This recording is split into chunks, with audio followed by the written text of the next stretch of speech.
तुम लोगों को स्क्रीन पे क्वेश्चन दिख रहा है? डन है। आज पार्टिसिपेट करने नहीं बोलेंगे, डायरेक्ट मेरे से पहले आंसर पुट करो बस, ठीक है? नहीं भी कर पाओगे तो दिक्कत नहीं है, क्योंकि यही 60 क्वेश्चन तुम लोग का ऐप में एक्टिव हो जाएगा। बस क्वेश्चन सफल रहेगा। तो जो शीट में आंसर अभी लिखाएंगे 1 का ऑप्शन ए, 2 का ऑप्शन बी, वही सबको ऐप में डाल मत देना, ठीक है? क्योंकि वहाँ पे एग्जाम में क्वेश्चन सफल रहेगा, आगे पीछे ऑप्शन सब रहेगा, ठीक है? तो तुम लोग आंसर करना स्टार्ट कर दो फटाफट। चलो स्टार्ट करते हैं। क्वेश्चन नंबर 1 देखो, और 1 क्यों, एक साथ चलो 2-3 क्वेश्चन दिख रहा होगा, देखो, ठीक है? किसी का 1 हो जाए तो 2 करो, 2 हो जाए तो 3, आगे बढ़ जाओ, फटाफट करेंगे। डन है? चलो स्टार्ट करते हैं। What was the purpose of British rule in India? British rule का इंडिया में पर्पस क्या था?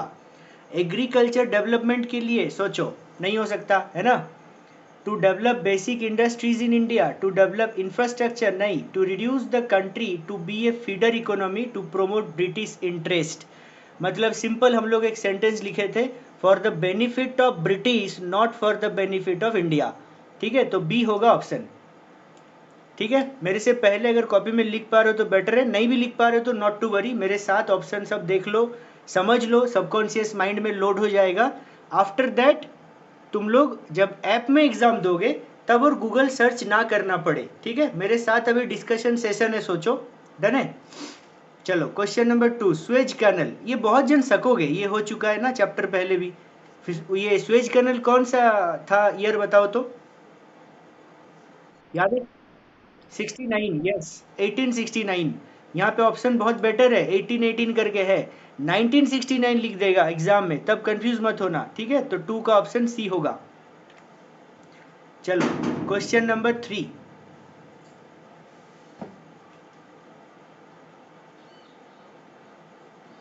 एमसीक्यू था, खोला सकते बड़े।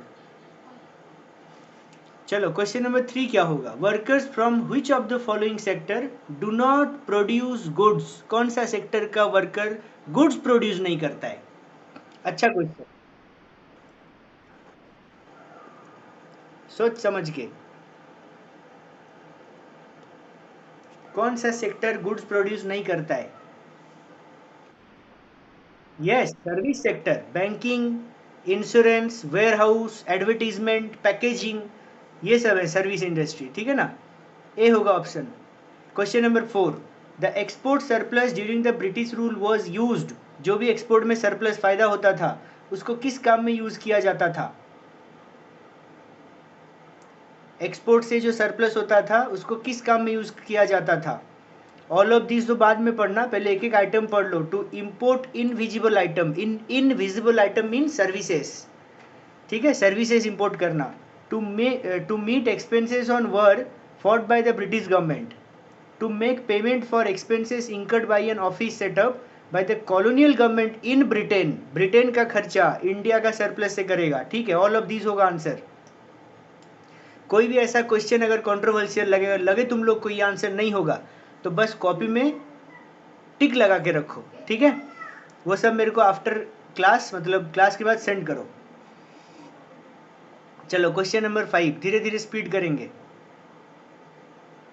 The main interest of the zamindar was, जमींदार का मेन इंटरेस्ट क्या था? Important question. To product food crops, ये प्रोड्यूस होना चाहिए था, थोड़ा मिस प्रिंट है, ठीक है? To improve the condition of agriculture, to collect rent, to produce cash crops. बहुत आसान क्वेश्चन है। यस, कलेक्ट रेंट होगा, है ना? अभी हम लोग कैसे पैटर्न में एग्जाम ले रहे हैं सोचो, मेरे साथ एमसीक्यू डिस्कस कर रहे हो और ऐप में जाके एग्जाम दे रहे हो। बट 17 नवंबर तक सारे चैप्टर का हम लोग एक एक एग्जाम कर लेंगे कंडक्ट, ठीक है? अभी नंबर ऑफ क्लासेस मत देखो, अगर हम डेली बुलाएंगे, रात को 9:30 बजे 10 बजे बुलाएं, फिर भी ज्वाइन कर लेना, ठीक है? और आफ्टर 18 पूरा पार्टिसिपेशन चलेगा, ठीक है? उसमें और कोई मतलब ऐसा नहीं होगा जैसे अभी हो रहा है, उस टाइम तुम लोग को पार्टिसिपेट करना पड़ेगा, तब ऑफलाइन आओगे तो बेटर रहेगा, ठीक है? 6 नंबर क्वेश्चन, 6, 7, 8 देखो, 3 क्वेश्चन एक साथ दिख रहा है, फटाफट आंसर सोचो क्या होगा। Despite being the major source of livelihood, the agriculture sector continued to experience stagnation. Stagnation मतलब डेवलपमेंट रुक जाना, and deterioration during the British rule in India because of, किसके वजह से? Decline of handicraft, drain of India's wealth, land tenure system, कौन सा होगा? Major source of, yes, land tenure system होगा, लैंड टेन्योर सिस्टम होगा, ठीक है। फर्स्ट ऑफिशियल सेंसस, ये तो ऑप्शन देखना ही नहीं पड़ेगा, है ना, 7C होगा, 1881, ऑप्शन देखना ही नहीं पड़ेगा। Dash refers to the fundamental facilities and system serving a country, city और क्या है, area, fill in the blank से, बट ऑप्शन रहेगा, don't worry. Including service and facilities necessary for its economy to function. अच्छा question है, सोच के पढ़ो, हड़बड़ाओ मत, 60 क्वेश्चन आराम से होगा। Fundamental facilities and system serving a country, जो सिस्टम पूरा कंट्री को सर्व करता है, सिटी एरिया, ठीक है। Including the services and facilities necessary for its economy to function, पूरा इकोनॉमी को चलाने में हेल्प करता है, कौन? इंफ्रास्ट्रक्चर, एकदम, इंफ्रास्ट्रक्चर करेक्ट आंसर, ठीक है। चलो 9 नंबर, 9, 10, 11, देखो 3 क्वेश्चन दिख रहा है तुम लोग का स्क्रीन में, बस तीनों फटाफट मैंने कॉपी में लिख लो, ABCD व्हाटएवर जो भी आंसर होगा।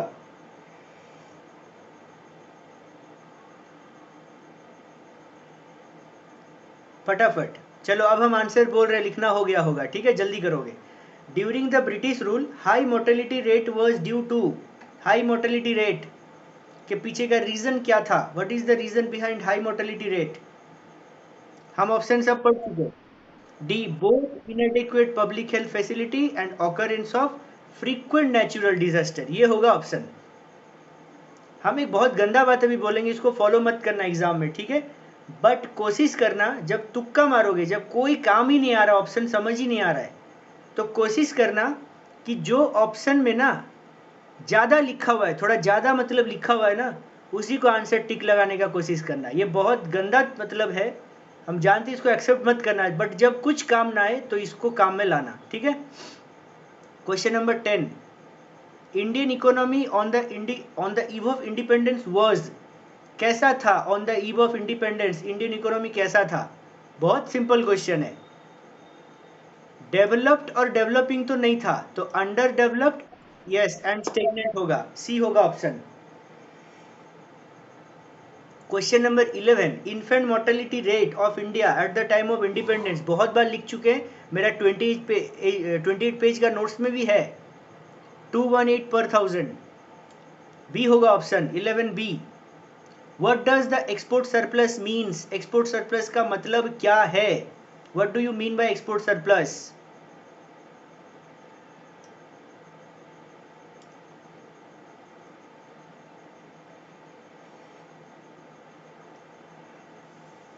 ट्वेल्व नंबर ध्यान देना, सॉरी, सी होगा ऑप्शन, जब एक्सपोर्ट इंपोर्ट से ज़्यादा, ठीक है। Export of current year more than previous year, ये सरप्लस नहीं है, जब इंपोर्ट से एक्सपोर्ट ज़्यादा है तब वो सरप्लस है, ठीक है, 12 का सी होगा। चलो फिर से 3 क्वेश्चन दिखाते हैं। मोस्ट इंपॉर्टेंट क्वेश्चन 14 नंबर वाला, बट 13 पहले कर लो। ग्रीन जीएनपी, ठीक है, बहुत इंपॉर्टेंट क्वेश्चन, ये थोड़ा सा जनरल स्टडीज जैसा है, एग्जाम में हुबहू क्वेश्चन आ गया समझो, बहुत अच्छे से इसको माइंड में रखो। स्टैग्नेशन के पीछे का main reason agriculture sector during the British rule, 13 number का ऑप्शन क्या होगा? बहुत सिंपल आंसर है, जमींदारी सिस्टम होगा, डन एकदम। नेक्स्ट 14 नंबर, ग्रीन जीएनपी क्या है? ग्रीन जीएनपी क्या है? कॉपी में नोट करके रखो, ग्रीन जीएनपी के बारे में थोड़ा सा जानकारी ले लेंगे, क्लास में पढ़ेंगे, लिखेंगे नोट हम लोग, ठीक है। ग्रीन जीएनपी लिख के रखो, और 14 का आंसर तुम लोग बोल नहीं पाओगे, सुन के रखो, ये होगा ग्रीन जीएनपी। ग्रीन जीएनपी का मतलब फॉर्मूले के अंदर ही है। तुम लोग नेशनल इनकम पढ़े हो ना, तुम लोगों को लगेगा सर ये क्वेश्चन तो नेशनल इनकम से, बट ऐसा नहीं है। ग्रीन जीएनपी का मतलब होता है कि जो एनएनपी है, मतलब नेशनल इनकम, जो प्रोडक्शन हुआ इंडियन इकोनॉमी के अंदर ड्यूरिंग ए पर्टिकुलर ईयर, ठीक है ना, नेशनल इनकम का डेफिनेशन क्या था? Production of goods and services during particular year, यही था ना। बड़ा डेफिनेशन है बट स्मॉल में हम बता दिए। अब उसको प्रोडक्शन करने के लिए नेचुरल रिसोर्स को हम लोग कितना यूज कर लिए, ठीक है। अगर 50 भाई करोड़ का प्रोडक्शन हुआ तो 5 करोड़ का नेचुरल रिसोर्सेस हम लोग खा गए, तो अल्टीमेट प्रोडक्शन तो 45 करोड़ का हुआ। कुछ बनने के लिए कुछ नुकसान करना पड़ रहा है, इसको ग्रीन जीएनपी कहते हैं। देखो एनएनपी, एनएनपी का मतलब नेशनल इनकम था, तुम लोगों को याद है, and net fall in the stock of natural capital, ठीक है डन। इसको भूलोगे नहीं, इसको लिख के रखो, बहुत इंपॉर्टेंट करके रखो इसको, ठीक है। 15 नंबर देखो, partition resulted to in dislocation of entire industrial structure which leads, थोड़ा सा सोचो क्या क्या होगा। बी नंबर ऑप्शन भी होगा, shifting, yes shifting this industries to Pakistan, no doubt. Migration of skilled labour, ये भी होगा। अगर बी वाला ऑप्शन किसी को ना समझ आए तो सोच के देखो, सी और डी तो होना ही है। जब दो ऑप्शन क्लिक कर गया तब तो ऑल ऑफ दिस छोड़ के आंसर नहीं होने वाला। चलो 15 क्वेश्चन हो चुका, कितना टाइम हुआ कोई बोलोगे मेरे को? 6-8, अच्छा ठीक है, हम लोग ठीक स्पीड में है, कोई दिक्कत नहीं है। आगे बढ़ते, पूरा 60 क्वेश्चन हो जाएगा। चलो दो क्वेश्चन देखो, 16 एंड 17। 16 का आंसर क्या होगा? Suez canal, Suez canal ships का आना जाना होता था किन दोनों कंट्री के बीच? कोई भी बोल दोगे। डी होगा option, India and Britain, done है। अब तीन क्वेश्चन बैक टू बैक दे दिए, 17, 18, 19, इवन 20 भी। The finest variety of, the finest variety of muslin was called. थोड़ा सा जनरल स्टडीज टाइप का क्वेश्चन है, इसमें गुस्सा नहीं होना है, बस थोड़ा सा खुश हो जाओ कि हाँ कर ले रहे हैं। ये सब एक बार सुन के भी रखोगे ना तो एग्जाम में गलती नहीं होगा, ठीक है। 17 का आंसर थोड़ा सा दिक्कत लगेगा तुम लोगों को, ऑल ऑफ दीज होगा आंसर। तीनों होगा, थोड़ा अननोन क्वेश्चन है, टिक लगा के रखो, पीडीएफ दे देंगे क्लास के बाद, डोंट वरी। नहीं सॉरी, पीडीएफ देंगे तो ऐप में जाके चीटिंग करोगे।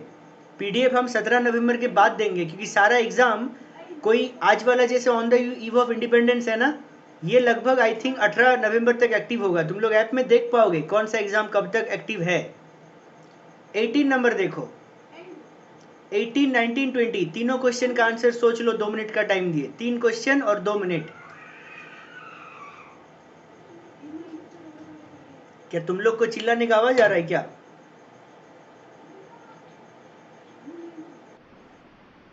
अच्छा फिर ठीक है। कितना जन का छठ पूजा था? गया नहीं?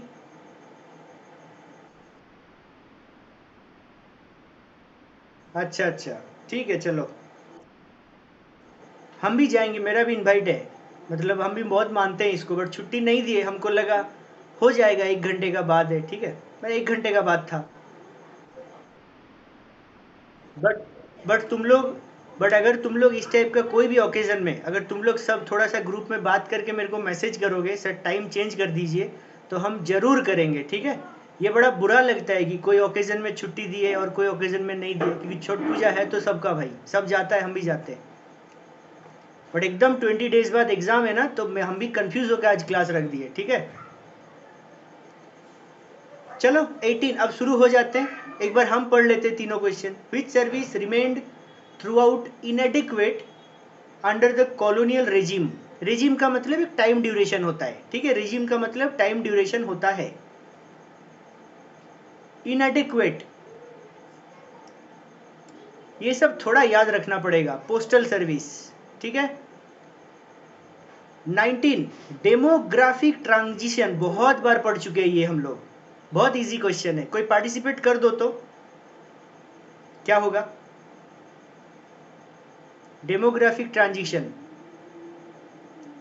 डेमोग्राफिक ट्रांजिशन, यस 1921, हाँ ईयर ऑफ ग्रेट डिवाइड बोले या डेमोग्राफिक ट्रांजिशन बोले, ये दोनों वर्ड 1921 याद रखो।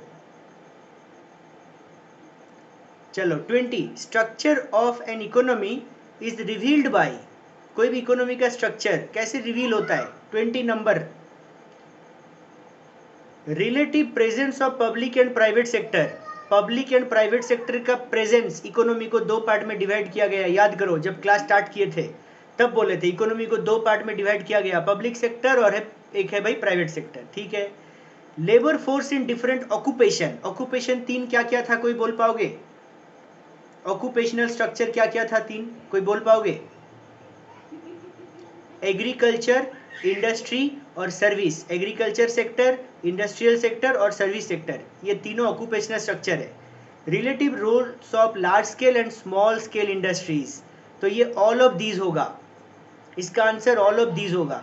18 नवंबर के बाद सारा पीडीएफ मिल जाएगा विथ आंसर्स, डोंट वरी, और सारे पीडीएफ को कंपाइल करके देंगे ताकि तुम लोगों को मोबाइल में सेव करने में दिक्कत ना हो। चैप्टर वाइज नहीं रहेगा, एकदम टोटल आईडी का जितना एमसीक्यू अब तक हम लोग किए हैं सारे पीडीएफ विथ आंसर मिलेंगे, डिटेल्ड एक्सप्लेनेशन के साथ, एंड मैक्रो का भी एक पूरा बंच मिलेगा, लगभग 150-200 होगा पेज शायद, या 100 पेज का हो सकता है, जिसमें अब तक जो भी एग्जाम दे रहे हो या आगे दोगे वो सब उसमें रहेगा। चलो 21, question number 21, high birth rate and low death rate represent dash stage of demographic transition, ये भी थोड़ा याद रखना पड़ेगा, ठीक है, ये भी थोड़ा याद रखना पड़ेगा। हाई बर्थ रेट और हाई डेथ रेट, ये फर्स्ट डेमोग्राफिक ट्रांजिशन था। High death rate and low, sorry, high birth rate and low death rate, इसका मतलब ये है सेकेंड स्टेज में जब हेल्थ केयर को स्ट्रॉन्ग किया गया तो डेथ रेट तो कम गया, बट अवेयरनेस बिल्डिंग नहीं हो पाया, इसलिए बर्थ रेट कंट्रोल नहीं हुआ। ये सेकेंड स्टेज था, भूलोगे नहीं, इंपॉर्टेंट क्वेश्चन है। 22, which industry suffered heavily due to lack of raw material after partition, most important question, क्या होगा थोड़ा अंदाजा लगाओ, तो जो लोग को नहीं आता वो भी बोलो क्या होगा।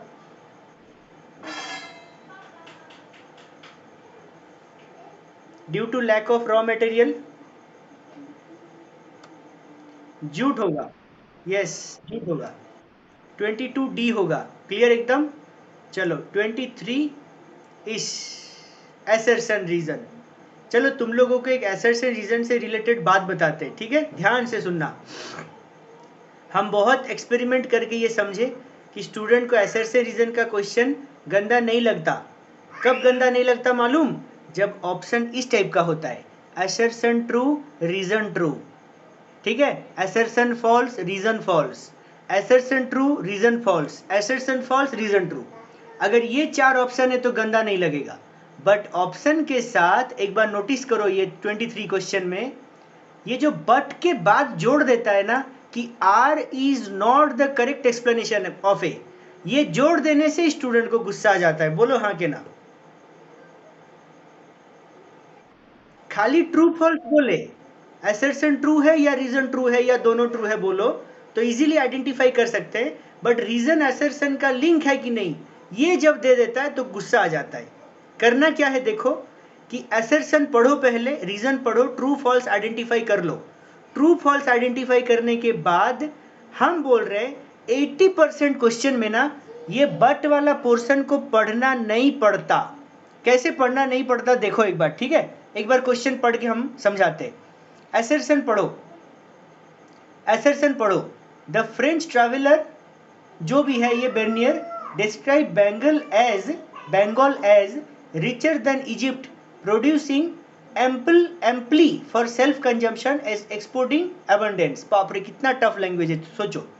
Prosperity and stability were the key characteristics of life in rural India।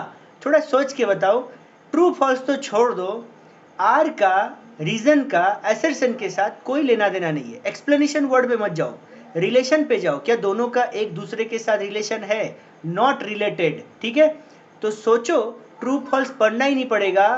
Are एक बार सोचो क्या था आंसर हम बोल रहे थे, the French traveller Bernier describe Bengal 23, okay, richer than Egypt, producing amply for self consumption and exporting in abundance, ठीक है. Prosperity and stability were the key characteristics of life in rural India. पहले दोनों का लेना देना है कि नहीं सोचो. क्या कोई अपने से थोड़ा आइडिया लगा पाओगे? हम हाईलाइट किए, इसको भूल जाओ. क्या आंसर होगा थोड़ा सोचो. 23 का आंसर क्या होना चाहिए? बी होगा लग रहा है. ये देख के आंसर दे रहे हो. R is not the correct explanation of A. इसको देख के तुम लोग आंसर दे रहे हो.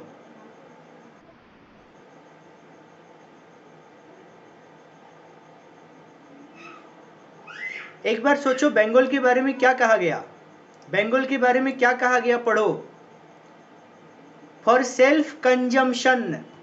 सेल्फ कंजम्पशन मतलब subsistence and exporting in abundance, ठीक है. Prosperity and stability were the key characteristics of life of rural India, ठीक है. अब यहाँ पे भाई रिलेशन तो दोनों का है, क्योंकि जो प्रोड्यूसिंग सेक्टर है ना वो पूरा का पूरा रूरल इंडिया से रिलेट करता है, क्योंकि हम लोगों का मैक्सिमम प्रोडक्शन एग्रीकल्चर सेक्टर से आता था. उस टाइम के बारे में सोचो. On the eve of independence का क्वेश्चन है ये, ठीक है. तो प्रोड्यूसिंग पूरा रिलेट करता है रूरल मतलब विलेज एरिया को. तो दोनों का रिलेशन तो है, ठीक है. डन है, दोनों का रिलेशन है और दोनों स्टेटमेंट ट्रू भी है, पक्का. डन है. तो इसलिए ए ऑप्शन होगा. तुम लोगों को दो वर्ड सर्च करना है, जो दो वर्ड तुम लोगों को बताएगा कि असर्शन का रीजन के साथ रिलेशन है कि नहीं. एक्सप्लेनेशन वर्ड पे मत जाना. क्या सबको थोड़ा बहुत समझ आया?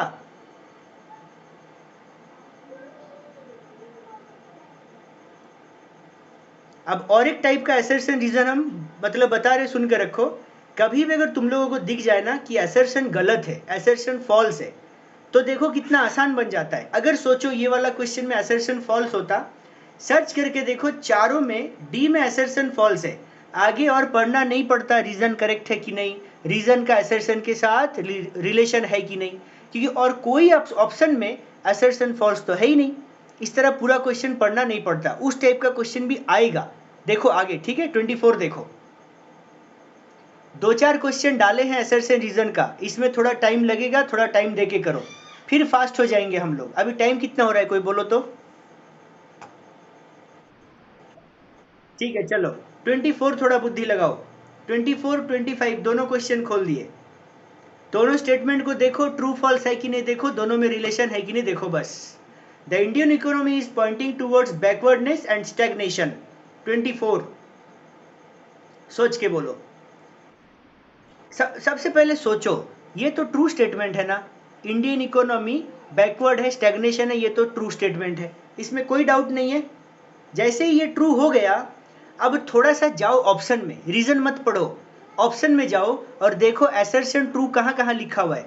देखो बी में है A and R both true है, देखो दोनों ट्रू है, मतलब इसमें ए ट्रू है.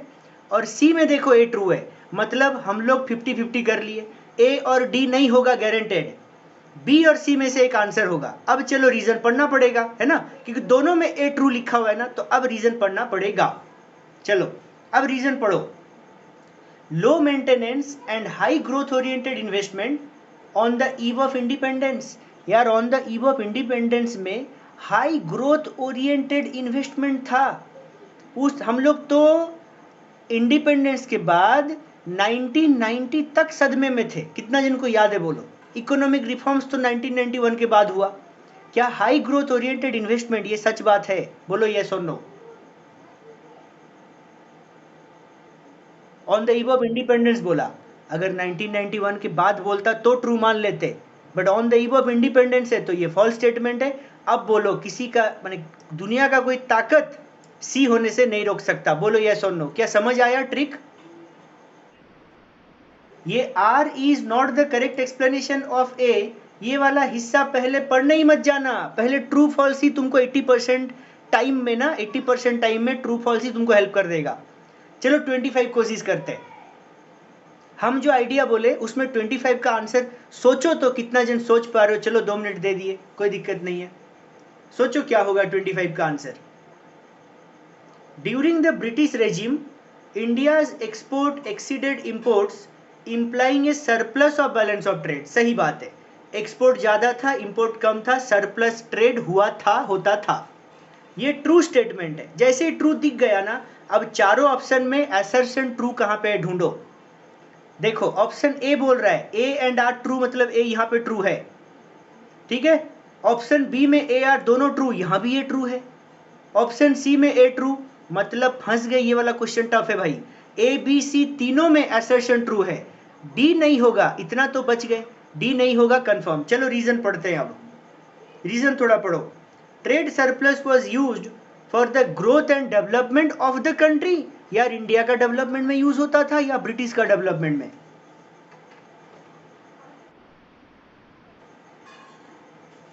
बी मतलब तो रीजन भी ट्रू हो गया, रीजन तो फॉल्स है।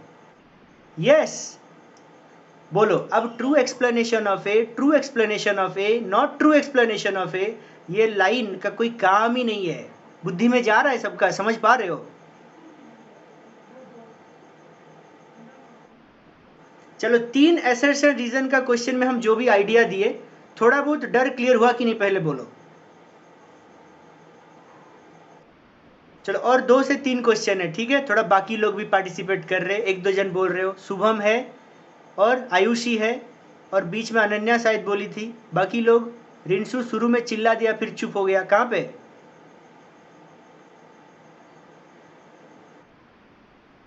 अरे बाप, कितना जन मिलके पढ़ाई कर रहे हो भाई।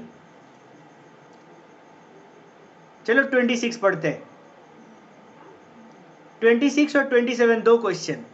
चलो 2-3 मिनट टाइम दे दिए, असर्शन रीजन में टाइम लगेगा, बाद में फिर पिकअप ले लेंगे, डोंट वरी। 26, 27, 26 एंड 27 पढ़ रहे हैं हम भाई, बोल रहे हैं पढ़ रहे हैं हम।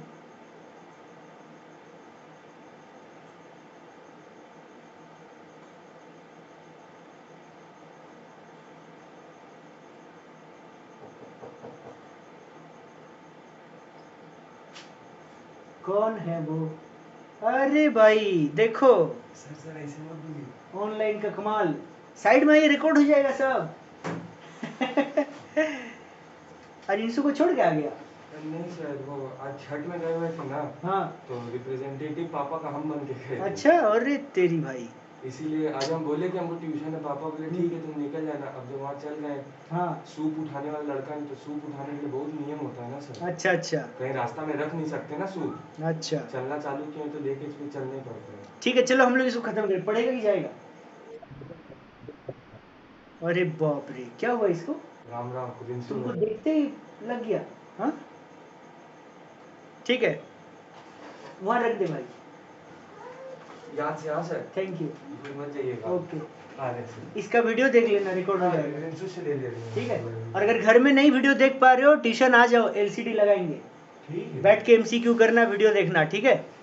सर, आते हैं। Okay tata bye sir. चलो 26 सोच पा रहे हो क्या क्या आंसर होगा? हमको पढ़ के लग रहा है कौन आंसर होगा, देखो हम सर्च कर लिए, बी आंसर होगा,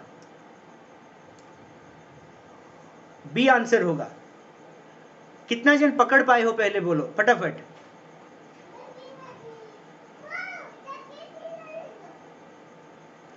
चलो पढ़ते हैं, ठीक है। Indian handicraft were systematically destroyed owing discriminatory policy, discriminatory tariff policy है ये, ठीक है। तुम लोग को याद है ना, टैक्सेशन सिस्टम को ना ब्रिटिश अपना बेनिफिट के लिए कैसे फ्रेम करना चाहिए वैसे फ्रेम कर लिया था, ये ट्रू स्टेटमेंट है। Owing to colonial exploitation of the Indian economy, India became a net exporter of raw material and primary product. Primary product मतलब रॉ मटेरियल जब कन्वर्ट नहीं होता फिनिश गुड्स में, ठीक है। नेचुरल मतलब नेचर से जो आता है, जैसे कोल हो गया, ये भी तो ट्रू स्टेटमेंट है। दोनों ट्रू स्टेटमेंट है, बट सोच के बोलो, क्या रीजन वाला स्टेटमेंट का असर्शन के साथ कोई लिंक है, कोई लेना देना है? ऐसा कोई भी वर्ड है जो दोनों को लिंक बनाने में हेल्प कर रहा है? ये सोचो। समझ आया कहानी? दोनों ट्रू स्टेटमेंट है, ए भी ट्रू आर भी ट्रू, बट दोनों में कोई लिंक ही नहीं है। स्टूडेंट जब एग्जाम में ना करेक्ट एक्सप्लेनेशन ऑफ ए पढ़ता है तो उसको लगता है क्या एक्सप्लेन किया होगा रे भाई, ऐसा नहीं है, दोनों में लिंक है कि नहीं देखो, बस खत्म।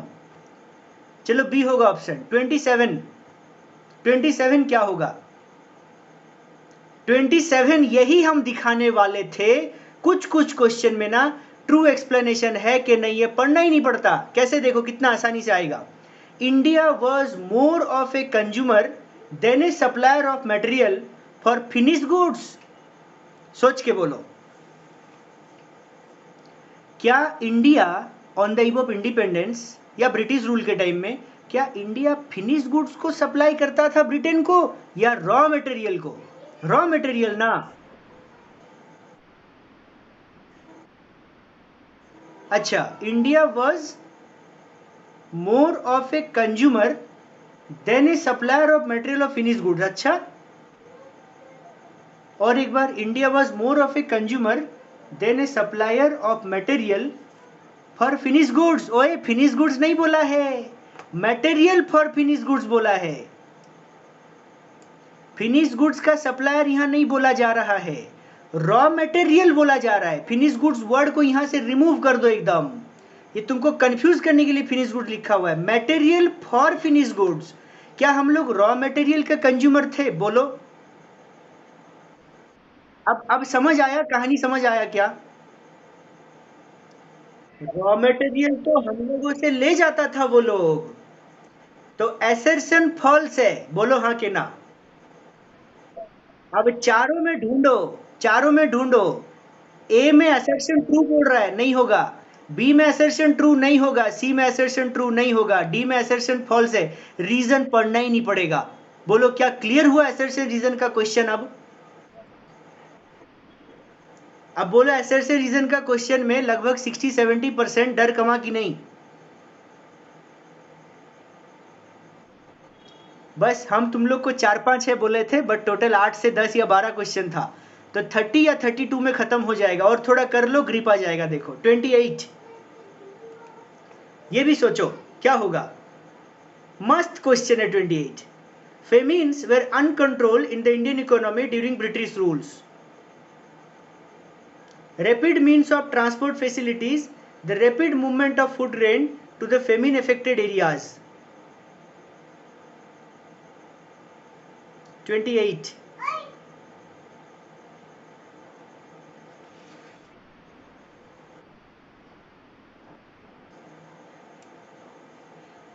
तुमको रीजन क्यों फॉल्स लग रहा है?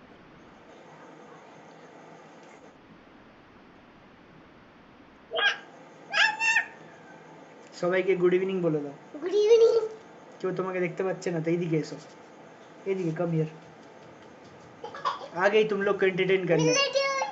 ओके ओके, সবাইকে हेलो बोले दो।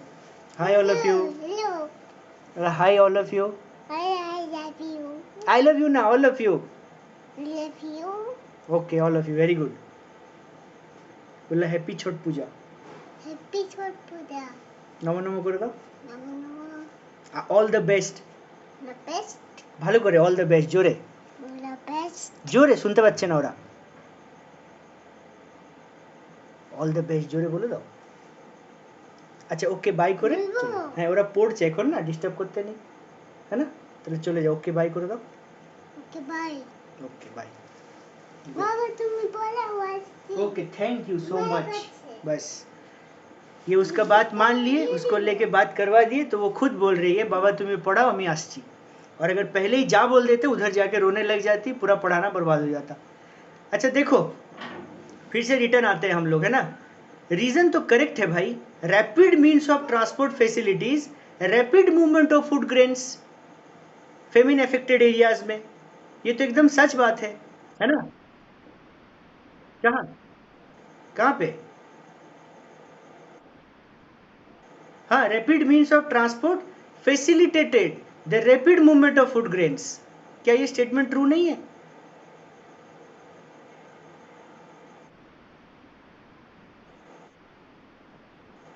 During British rule famines were uncontrol, मतलब ए ट्रू होगा और आर फॉल्स होगा। डन, सही बात है। ए ट्रू होगा, famines were uncontrol during British rule, correct है। रैपिड मूवमेंट मतलब ये ट्रांसपोर्टेशन अच्छा नहीं था, ठीक है। चलो सी होगा ऑप्शन, हम पता नहीं कुछ और सोच लिए थे शायद। चलो 29 देख लेते कितना असर्शन रीजन है ना? 31, 32 तक है, देखो एकदम 32, 12 क्वेश्चन था, ठीक है। अच्छा कितना नंबर करे अभी, 30 या 29? 30 ना, 29, हाँ 29 होगा, 29, ओके। चलो देखो 29, 29, no efforts was ever made under British rule to develop permanent means of irrigation. assertion true है कि नहीं पहले सोचो, आगे मत पढ़ना प्लीज। assertion ट्रू है, मतलब डी को अपने माइंड से उड़ा दो, डी एलिमिनेट हो गया, कंपटीशन से बाहर हो गया। अब रीजन ट्रू है कि नहीं चेक करो, अगर रीजन फॉल्स निकला तो बच गए, अगर रीजन ट्रू निकला तो फंस गए, क्योंकि ए और बी में तब कंपटीशन हो जाएगा। Agriculture showed a high degree of uncertainty in terms of farms output, 29 क्या होगा? रीजन भी ट्रू है, रीजन भी ट्रू है ना, रीजन भी ट्रू है। अब दोनों में रिलेशन है कि नहीं, फंस गए, देखो टफ क्वेश्चन बन गया, सी और डी एलिमिनेट हो गया, ए और बी में देखो ए आर ट्रू, ये भी ए आर ट्रू बोल रहे हैं, है ना। अब क्या होगा, दोनों में रिलेशन है कि नहीं बताओ, रिलेशन है कि नहीं, कैसे रिलेशन है लग रहा है तुम लोगों को?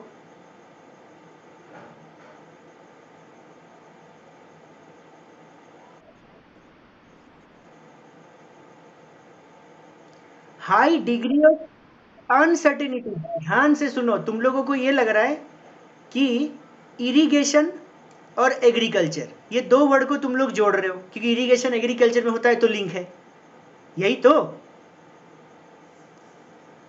बट थोड़ा बुद्धि में ले जाओ, high degree of uncertainty, uncertainty का मतलब क्या है, uneven distribution of rainfall, rainfall में डिपेंड करना पड़ता था, कहीं पे ज्यादा बारिश कहीं पे कम बारिश, उसका इरिगेशन फैसिलिटी के साथ मतलब रिलेशन, इसका एक्सप्लेनेशन नहीं कह सकते, ये थोड़ा सा सोचना पड़ेगा भाई, थोड़ा और एक बार पढ़ो इसको।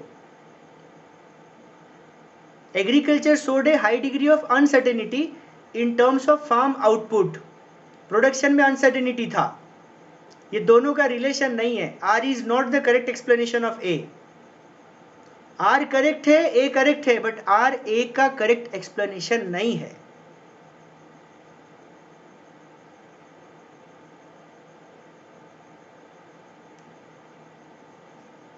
बी होगा ऑप्शन 29 बी।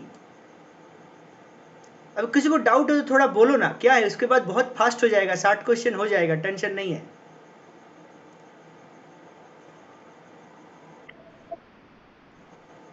ठीक है डन, बट स्टार करो, 30 क्वेश्चन में एक क्वेश्चन तो भाई थोड़ा घबराने लायक होगा, कॉपी में स्टार करो, 29 स्टार करो, जब पीडीएफ देंगे तब तो मैच कर पाओगे।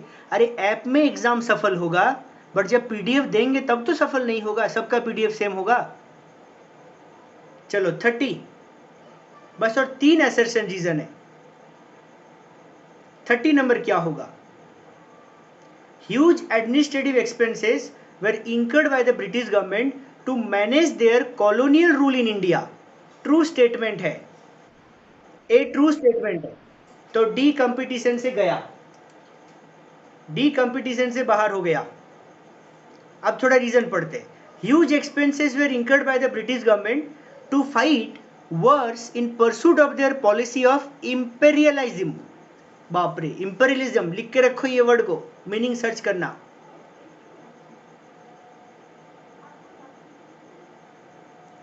अब वार में वो लोग ज्यादा खर्चा कर दिया था, huge expenses incurred by the British government to fight war, clear है। अब बताओ वॉर के साथ एडमिनिस्ट्रेटिव एक्सपेंसेस का कोई लेना देना है क्या, नहीं है ना, administrative expense means day to day expenses of the government, clear है, और वॉर एक्सपेंस वो अलग हो गया पूरा, ठीक है, वो पूरा इंडिया मतलब सिक्योरिटी, सेफ्टी सिक्योरिटी है ना, और वो लोग तो वॉर करता था सेफ्टी सिक्योरिटी के लिए, बस जीतने के लिए, अपना बाउंड्री को बढ़ाने के लिए, तो बी होगा ऑप्शन, दोनों करेक्ट है, बट आर का ए के साथ लेना देना नहीं है। 31 emerging needs of industrial inputs, अच्छा क्वेश्चन है ये, emerging needs of industrial inputs were required in the wake of the industrial revolution in Britain. क्या ये सच है?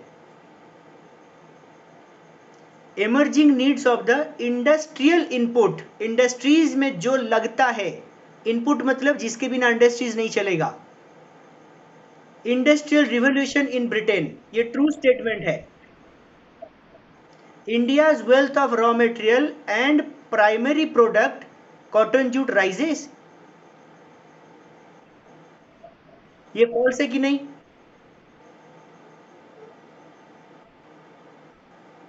हम लोगों का जूट का प्रोडक्शन तो खत्म हुआ था, कम हुआ था, बहुत गंदा हुआ था, है ना?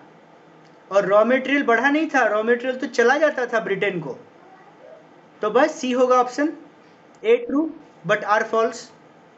चलो आखिरी असर्शन रीजन, आखिरी असर्शन रीजन, ये सकोगे तुम लोग. 32, 1 मिनट का टाइम दिए, चलो फटाफट बोलो. 32. Handicraft started decaying in the Indian economy, ये ट्रू स्टेटमेंट है. The beginning of British rule implied the end of princely courts.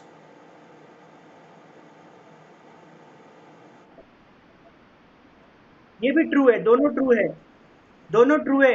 अब समझो कहानी, ए होगा. हमको बहुत दुख हो रहा है, तुम लोग का आंसर हम सपोर्ट नहीं कर पा रहे. देखो ये जो प्रिंसली पैटर्न है, ये जाने के बाद ब्रिटिश आया, क्लियर है, और ब्रिटिश आके हैंडीक्राफ्ट को खा गया. क्या ये चीज तुम लोग एनसीईआरटी बुक में पढ़े हो? ब्रिटिश आने से सबसे पहला लॉस इंडिया का हुआ था, हैंडीक्राफ्ट गया था, हैंडीक्राफ्ट को खत्म किया था. ये पढ़े हो कि नहीं बताओ? एसेट्स एंड रीजन में मैक्सिमम क्वेश्चंस ना एनसीईआरटी बुक से कॉपी किया हुआ है, ठीक है? एनसीईआरटी बुक खोलोगे तो मजा आएगा. ये सब सेंटेंस पैराग्राफ के बीच में है पूरा एनसीईआरटी बुक्स में, ठीक है? तो इसका ऑप्शन ए होगा. चलो अब मजा आएगा, बहुत फास्ट होगा. ट्रू फॉल्स है. 33 से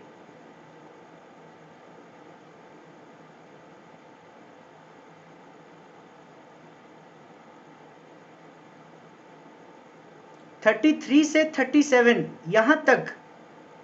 चलो पहले करते हैं. 1941 was last census operation conducted by British in India. बोलो ट्रू के फॉल्स? एकदम ट्रू, क्योंकि हर 10 साल में एक बार सेंसस होता है ना. तो ब्रिटिश तो 47 में गया, तो 51 वाला इंडिया में पहला हुआ था, उससे पहले ब्रिटिश 1941. ये ट्रू स्टेटमेंट है. चलो jute industry was adversely affected due to the partition of India, एकदम ट्रू स्टेटमेंट है. 34 भी ट्रू होगा. Foreign trade was mainly directed towards Britain and its colonies during British rule. Foreign trade पूरा Britain का benefit के लिए था, directed towards Britain. ये भी true. From the year 1921 total population in India never decline. Partition के बाद 1921, यही तो पार्टीशन वाला था. ये भी true. There was a huge drain of wealth during British rule. Drain of wealth याद है, बह जाना. 37 भी ट्रू. 37 तक किसी को डाउट है तो पूछ लो फटाफट. चलो 38 से 41 देखो, 4 क्वेश्चन. 38 से लेके 41 तक देखो. 38 से लेके 41 तक. India generated an export surplus during British rule. ये सारे क्वेश्चन रिपीट है, एमसीक्यू में पढ़ चुके हैं. फॉल्स होगा. Indian economy was backward and under developed before the British rule.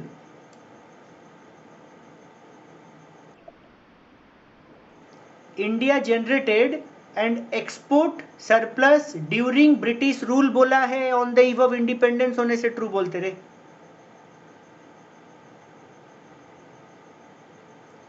On the eve of independence क्या पढ़ रहे हैं हम लोग? Indian economy was backward and under developed before the British rule.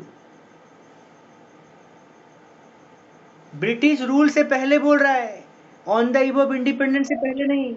मतलब प्रिंसली टाइप, वो प्रिंसली वाला चीज सोचो, ये स्टेटमेंट फॉल्स होगा। 40, on the eve of independence only heavy and basic industries were developed in the Indian economy. On the eve of independence, false बोलो। On the eve of independence क्या था बताओ? आज़ादी के बाद वाला सिचुएशन था ना, इमीडिएटली डेवलप नहीं हुआ था, सॉल्व नहीं हुआ था। 1951 में प्लानिंग कमीशन बनाया, 1947 में देश आज़ाद हुआ, प्लानिंग कमीशन बनाने में इंडिया को 4 साल लग गया। पहला 5 ईयर प्लान में एग्रीकल्चर को फोकस किया, इंडस्ट्री तो बहुत दूर हो गया। इंडस्ट्री याद है सेकेंड 5 ईयर प्लान में था, बोलो हाँ कि ना?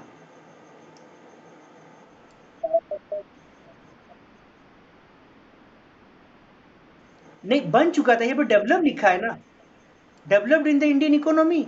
तब तो सब लोग एग्रीकल्चर में फोकस किया था और डरा सहमा सा था इंडिया, और कोई आके राज कर ले। चलो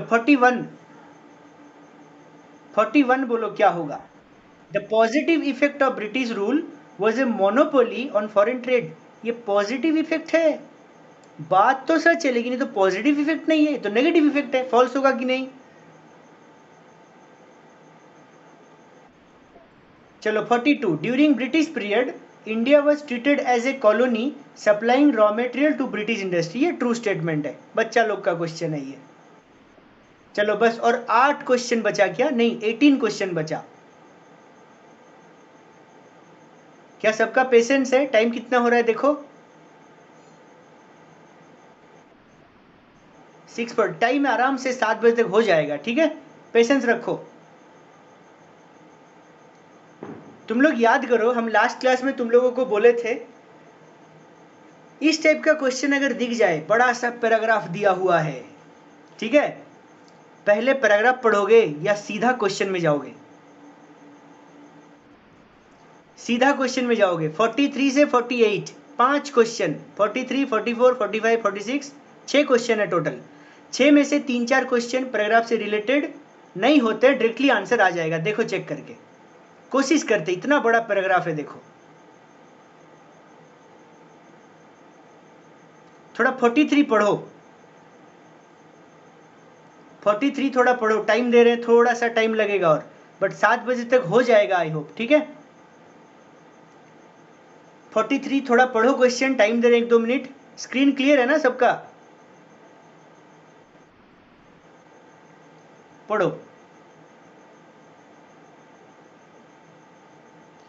The twofold motive behind the systematic deindustrialization during the British rule in India are: exploit India's wealth of raw material and primary product, to exploit India as a potential market for the industrial product of Britain। ये सब paragraph में पढ़ चुके हम लोग chapter पढ़ते time. मुझे ये दोनों ट्रू लग रहा है, एकदम दोनों सच है। A significant reduction in transport cost promoted monopoly control and India's foreign trade by the British government and to exploit India's wealth of raw material and primary product। क्या होगा आंसर, क्या लग रहा है तुम लोगों को? 1 और 2 सी होगा option.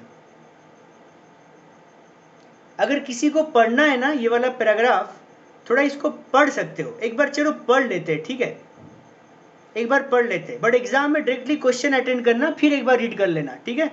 Under the British Raj the modern industry saw only bleak growth, bleak growth, wow, it was only in the second half of the 19th century that the modern industry showed its emergence। तुम लोग पढ़ते रहो, ठीक है। some industries were established by private entrepreneurs, this includes iron and steel। इससे related MCQ मिल सकता है, यहाँ पे माइंड में इसको रखना थोड़ा। क्या क्या था भाई? Tata iron and steel company was founded in 1907, ठीक है। सुगर सीमेंट पेपर इंडस्ट्रीज, ठीक है। There was these were established in the wake of the worldwide scarcity of industrial goods because of World War I and II। ये सब question नहीं है, तुमको ये सब आंसर बता दिया जा रहा है। The state's participation in the process of modern industrialization was limited। It was confined to such strategic areas like railway and means of communication। No doubt British time में रेलवे डेवलप हुआ था, which helped the expansion of the Indian market for British product. British product को India में बेचना है, India में एक market बना था. There was no capital goods industry worth the name. The capital goods industry produces goods like machine and industrial plants which are used for further industrialization. अच्छा, in the absence of this industry, industrialization in India remained lopsided. ये सबसे MCQ बन सकता है वो 6 question. Briefly, the industrial sector on the eve of independence revealed 4 core characteristics. 4 core characteristics important, pointing to its backwardness, limited growth. Handicraft industry was systematically destroyed by the British government. It was largely owing to the discriminatory tariff policy, different taxation policy जो था of the British government. The modern industry showed a bleak expression. ठीक है, it was by and large restricted to the expansion of railways. It helped the expansion of Indian market for British product. ऊपर वाला story को ही देखो, summary बना के लिखा है ब्रीफली के बाद से. ठीक है, the capital goods industry which is the core element of industrial growth was almost non-existent. ठीक है, while the traditional Indian industries handicraft was decaying, ये भी हम लोग को पता था. The modern industry remained in the infant stage, beginning stage. ठीक है, this again pointed to the backwardness of Indian economy with little or no evidence of dynamic change. ठीक है, अब ये पढ़ के बोलो 1 और 2 करेक्ट होगा, 3 करेक्ट नहीं होगा. क्लियर है? चलो 44 देखो. अब थोड़ा स्पीड बढ़ाते हैं, स्टोरी को थोड़ा माइंड में रखने का कोशिश करो. 44 पढ़ो, आंसर क्या होगा बोलो. 44 के लिए नोटिस करो, स्टोरी पढ़ने का दरकार नहीं था. यस, सेल्फ कंजम्पशन से सेल मार्केट में सेल करना कमर्शियलाइजेशन है, इसके लिए स्टोरी पढ़ने का दरकार नहीं था. 45, which of the following factors doesn't lead to decay of handicraft? doesn't बोला है, संभल के पढ़ो.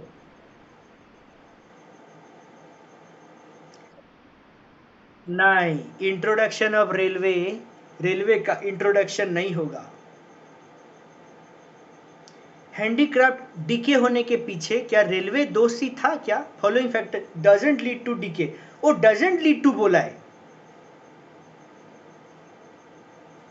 रेलवे को ब्रिटिश ने क्यों डेवलप किया था? क्या इंडियन हैंडमेड गुड्स को ले जाने के लिए या यहां से रॉ मटेरियल लेने के लिए? ब्रिटिश अपना बेनिफिट के लिए किया था ना. तो ये इंट्रोडक्शन ऑफ रेलवे हैंडीक्राफ्ट को हेल्प नहीं कर पाया था. न्यू पैटर्न ऑफ डिमांड, जहां पब्लिक को फॉरेन गुड्स अच्छा लगने लगा, सस्ता लगने लगा, मशीन मेड गुड्स, ये होगा. कंपटीशन ऑफ हैंडमेड गुड्स, ये होगा. 46, systematic deindustrialisation implies the following things. इसके लिए स्टोरी पढ़ना पड़ेगा. देखो लैंग्वेज देखो, bleak growth of modern industry, decay of world famous traditional handicraft, transportation and communication.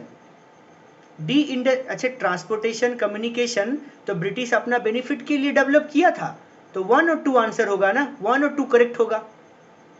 ठीक है, तो सी होगा ऑप्शन. 47 हम नहीं थक रहे, देखो इतना देर से बक रहे, तुम लोग नहीं थकोगे. 47 थोड़ा पढ़ो, टाइम दे रहे. ये अच्छा है, इसमें कोई एक्सप्लेनेशन नहीं है, सीधा ट्रू फॉल्स सर्च करना है. Colonial government never made any sincere attempt to estimate India's national and per capita income. 47, R.C. Desai estimate during the colonial period were considered very significant. देखो इसको बोल के रख रहे हैं, सी ऑप्शन होगा.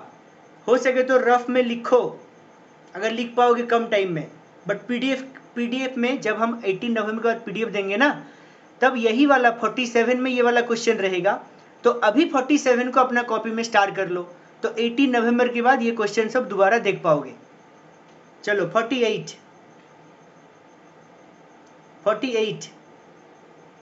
The colonial economy policy brought about positive changes in Indian economy. मजा आ गया, फॉल्स है। कॉलोनियल पॉलिसी इंडिया का बेनिफिट के लिए था, नहीं ना, फॉल्स है ना। तो बोलो कौन सा ऑप्शन होगा, रीजन नहीं पढ़ना पड़ेगा। डी एकदम, क्योंकि एसर्शन फॉल्स है, मतलब एसर्शन फॉल्स है ना, तो आगे और पढ़ना ही नहीं पड़ेगा। चलो 48 हो गया, 49 से 54। थकना मत प्लीज, हम समझ रहे तुम लोग का हालत, बट ये 20 दिन लौट के नहीं आएगा। बोलो। अच्छा, पैराग्राफ नहीं दिखाएंगे, सीधा क्वेश्चन। चलो चेक करते होता है कि नहीं। चलो 49 देखो। During the colonial period India's demographic profile showed high infant mortality, high death, ये ऑल ऑफ दीज होगा। सही बात है, स्टोरी पढ़ना नहीं पड़ेगा। Gender bias 50, gender bias in the society on the eve of independence was indicated by. ये तो हमेशा लिटरेसी पे डिपेंड करता है ना, जेंडर बायस। सही है ना? सब साथ हो कि नहीं? सुनसान चुपचाप सब लोग। थोड़ा सच बोलो तो, कितना जन अब थक गए हो एकदम, सच बोलो।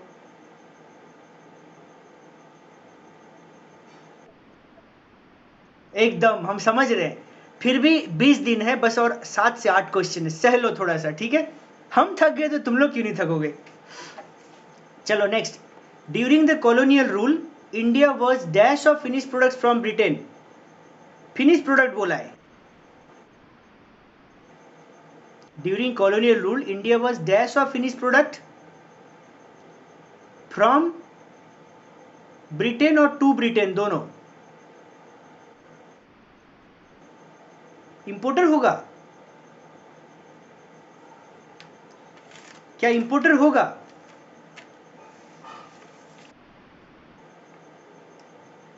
अगर रॉ मटेरियल होता तो यहां पे बस डन एकदम। चलो 52, 52 क्या होगा बोलो? Dash is a type of cotton textile which had its origin in Bengal।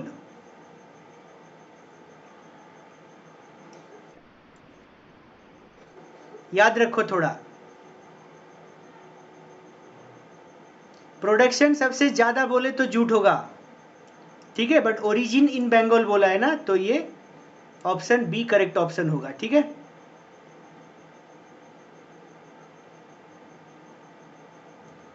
ये क्वेश्चन को थोड़ा सा तुम लोग नोट करो तो कॉपी में, हमको भी पता नहीं, हम श्योर है ये बी होगा, ठीक है, बट जूट का भी बंगाल के साथ रिलेशन है। जूट का भी बंगाल के साथ रिलेशन है, ये थोड़ा पढ़ लेना तो। जूट का, अच्छा, इसको नोट करो, ठीक है, इसको नोट करो। 53, the economic policies of the colonial government brought about a fundamental changes in the structure of the Indian economy। Colonial government जो इकोनॉमिक पॉलिसी लाया था, पूरा इंडिया का स्ट्रक्चर को हिला दिया था, चेंज कर दिया था, ट्रू स्टेटमेंट है। India became A supplier of raw material and consumer of finished industrial product, ये भी सच बात है। हम लोगों का रॉ मटेरियल चला जाता था, फिनिश प्रोडक्ट इंडिया में बेचा जाता था। क्लियर है? दोनों ट्रू है, सी होगा ऑप्शन। दोनों स्टेटमेंट ट्रू है, सी होगा ऑप्शन। 54, 54, 54 क्या होगा? India was particularly well known for its handicraft industries. 54 true है। India was an agrarian state and agriculture was the main source of livelihood, ये भी ट्रू है, बट दोनों का कोई रिलेशन नहीं है, ये हैंडीक्राफ्ट है, ये एग्रीकल्चर है, तो बी होगा ऑप्शन, हाँ कि ना? चलो 55, लास्ट 6 क्वेश्चन है बस। कितना टाइम हो रहा है बोलो तो? क्या बात है, हम लोग एकदम सही स्पीड में है, लेकिन 1 घंटा नहीं पढ़ेंगे क्या? कितना बजे स्टार्ट हुआ था?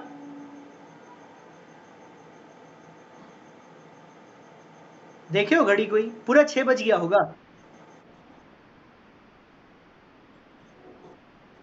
नहीं, हम सेटअप कर रहे थे। 1 घंटा होगा, ठीक है, थोड़ा सह लो, थोड़ा सह लो। अकाउंट्स में पढ़ते हो ना, 1.5 घंटा हो जाता है आजकल का क्लासेस, है ना। कर लो थोड़ा, एक दिन क्या है, एक चैप्टर खत्म हो जाएगा, सोचो। अच्छा थोड़ा सा बोलो तो यहाँ पे 1 मिनट मेरे को बोलो, क्वेश्चन सबका पैटर्न जो 60 क्वेश्चन तुम लोग को on the eve of independence से दिख रहा है, क्या तुम लोग को महसूस हो रहा है लगभग बहुत मस्त मस्त क्वेश्चन है, मतलब चैप्टर कवर हुआ लगभग, ठीक है ना। इजी इजी क्वेश्चन डाल के तुम लोगों को खुश करना, अब वो वक्त नहीं रहा, अब वो करना पड़ेगा जो एग्जाम में आएगा, ठीक है। चलो 55 नंबर क्या होगा। At the time of independence, secondary and dash sector were their infant growth of stage. Service sector होगा आंसर। टर्शियरी और सर्विस दोनों एक ही है भाई, ए और बी में से दोनों एक ही चीज है। टर्शियरी मतलब भी हेल्पिंग इंडस्ट्रीज होते हैं, ए और बी में से कोई भी आंसर होगा, ठीक है। प्राइमरी नहीं होगा, टर्शियरी सर्विस दोनों आंसर होगा। बट जब सेक्टर लिखा हुआ है ना, सेक्टर, तो टर्शियरी सेक्टर लिखना है ना, ए ऑप्शन होगा। 56 Indian economy on the eve of independence, 56 कोई भी बोल पाओगे, ऑल ऑफ दिस होगा कि नहीं। Semi feudal, stagnant, under develop, यहां में सेमी फ्यूडल हम कोई पूछा था मेरे को, हम क्लास में एक्सप्लेन किए थे, अभी एक्सप्लेन नहीं करेंगे, लेट हो जाएगा। तुम लोग कॉपी में नोट करो सेमी फ्यूडल, क्लास के बाद थोड़ा सा पढ़ लेना खाली क्या है सेमी फ्यूडल, ठीक है। आगे, the title of soil should not leave dash and even leave dash even when they are always exploited, क्या होगा 57।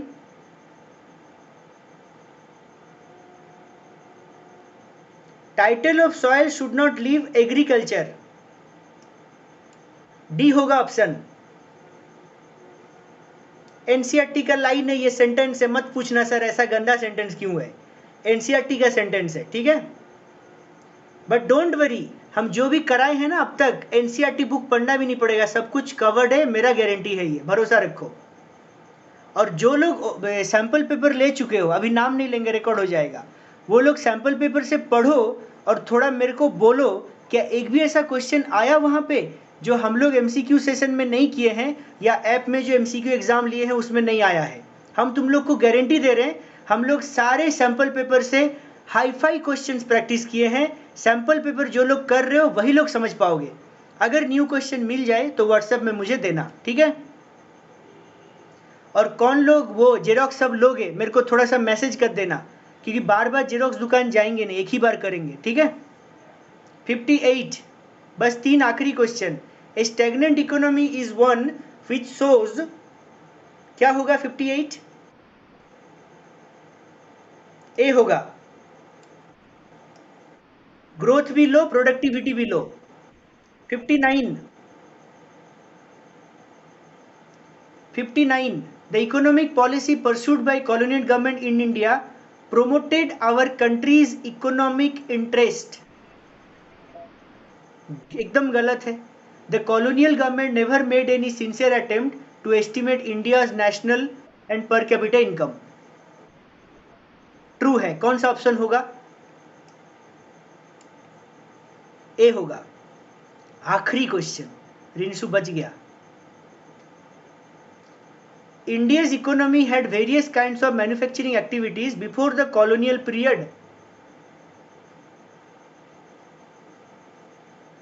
जब ब्रिटिश नहीं था, before colonial period handmade goods था कि नहीं, वो भी तो मैन्युफैक्चरिंग है, ट्रू स्टेटमेंट है। हाँ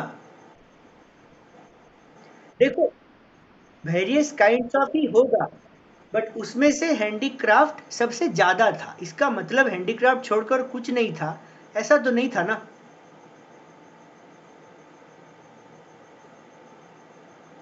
India had an independent economy before the advent of British rule, British rule से पहले इंडिया इंडिपेंडेंट था। दोनों ट्रू है, दोनों का एक दूसरे के साथ रिलेशन है क्या,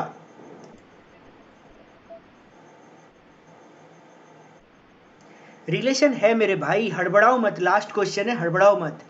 बिफोर द कॉलोनियल पीरियड और before advent of British rule, दोनों एक ही पीरियड का बात कहना चाह रहा है कि नहीं, बोलो हाँ कि ना। ए होगा ऑप्शन। इसके साथ पूरा 60 क्वेश्चन खत्म हुआ। टाइम बोलो कितना हुआ।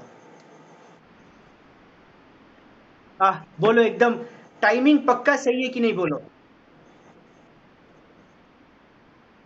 बहुत ज्यादा नहीं है, बहुत टाइम नहीं है, टाइम परफेक्ट है एकदम।